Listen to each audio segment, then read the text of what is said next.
CSR net फरवरी 2022 में पूछा गया क्वेश्चन हमसे एग्जैक्ट न्यूमेरिकल इंटीग्रेशन में पूछा गया। तो क्वेश्चन हमसे क्या पूछा गया था, let a b c belongs to R b such that the quadrature rule -1 to 1 integration of f x D x equals to A f -1 plus b f dash 0 plus c f dash 1 is exact. मतलब ये जो हमारे integration है वो exact है, numerical integration for all polynomial of degree less than और equals to 2।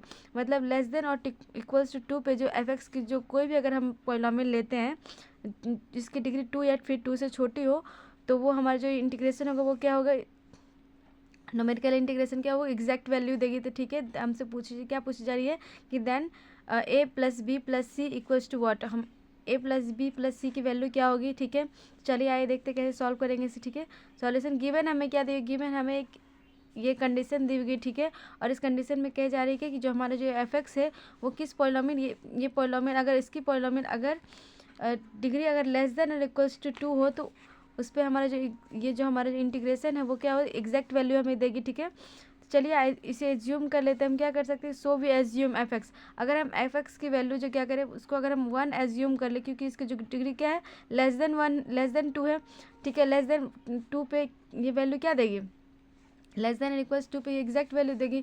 तो हम जहाँ जहाँ एफ एक्स वहाँ पे 1 पुट कर देंगे। ठीक है, तो 1 पुट करके इसको सॉल्व करते हैं तो इसका इंटीग्रेशन करेंगे 1 पे, और यहाँ पे अगर हम 1 रखेंगे तो इसकी वैल्यू क्या होगी ए लिख देंगे, और यहाँ पे अगर हम 1 का डिफ्रेंसिएशन करेंगे एक बार तो वो हमारी वैल्यू क्या होगी 0 होगी। फिर यहाँ पे डिफ्रेंसिएशन करके 1 पुट करेंगे तो वो हमारी वैल्यू क्या होगी 0 होगी। ठीक है, फिर इसे सॉल्व करते हैं तो हमारा जो वैल्यू है वो क्या, इस 1 का इंटीग्रेशन क्या होगा x, और इसकी लिमिट कहाँ से कहा जाएगी -1 to 1 इक्वल्स टू ए। तो ए की हमारी वैल्यू क्या होगी 2 के बराबर होगी। ठीक है, सेकेंड हम लोग क्या एज्यूम करेंगे, क्योंकि हमारी ए की वैल्यू तो आगे हमें निकालनी क्या है ए प्लस बी प्लस सी की वैल्यू। ठीक है, तो हमें बी और सी की वैल्यू फाइंड करनी होगी। तो हमें अब एफ एक्स की हम अगेन एज्यूम करें कि हमारे जो एफ एक्स की जो वैल्यू वो एक्स है, क्योंकि इसकी डिग्री कितनी है 1 है।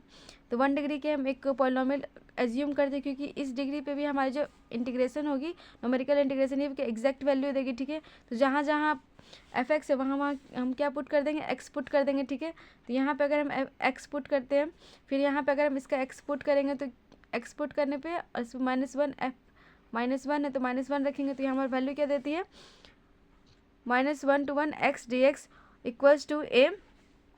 एफ एक्स पे 1 रखेंगे तो यहाँ इस पे 1 रखेंगे तो कितनी होगी -1 प्लस एफ डैश एक्स। तो एफ डैश एक्स का पहले एक बार डिफ्रेंसिएशन करेंगे तो वो हमारी वैल्यू क्या होगी 1 होगी, और 1 तो यहाँ होगी बी प्लस सी। ठीक है, नेक्स्ट हम क्या करेंगे, इसका इंटीग्रेशन करेंगे तो इंटीग्रेशन करने पे हमें क्या वैल्यू देगी x²/2। लिमिट हमारी कहाँ से कहाँ है -1 to 1 इक्वल्स टू, इससे मल्टीप्लाई होती है -a plus B plus C. ठीक है, आगे हम देखेंगे जब इसे सॉल्व करेंगे तो ये किसकी वैल्यू होगी 1/2 upper limit minus lower limit, उसके बाद equals to -a plus B plus C. ठीक है, ए की वैल्यू हमें मिली थी वो क्या थी, ए की वैल्यू अभी हमने निकाली थी वो क्या थी a इक्वल्स टू 2। इस इक्वेशन 1 से हम यहाँ पे लिख सकते हैं, फ्रॉम इक्वेशन 1 से 0 equals to -2 plus B plus C, क्योंकि ए की वैल्यू क्या है 2 के बराबर है। ठीक है, तो यहाँ अगर इससे ले जाए तो B plus C equals to कितने के बराबर 2 के बराबर होगी। तो b प्लस सी की वैल्यू क्या होगी 2 होगी। ठीक है, और a की वैल्यू हमें क्या दी हुई है 2 दी हुई है। ठीक है, तो हम इसके क्या लिख सकते हैं कि a प्लस सी की वैल्यू किसके बराबर होगी 4 के बराबर होगी। ठीक है, तो हमारा जो आंसर हो गया वो क्या हो गया 4।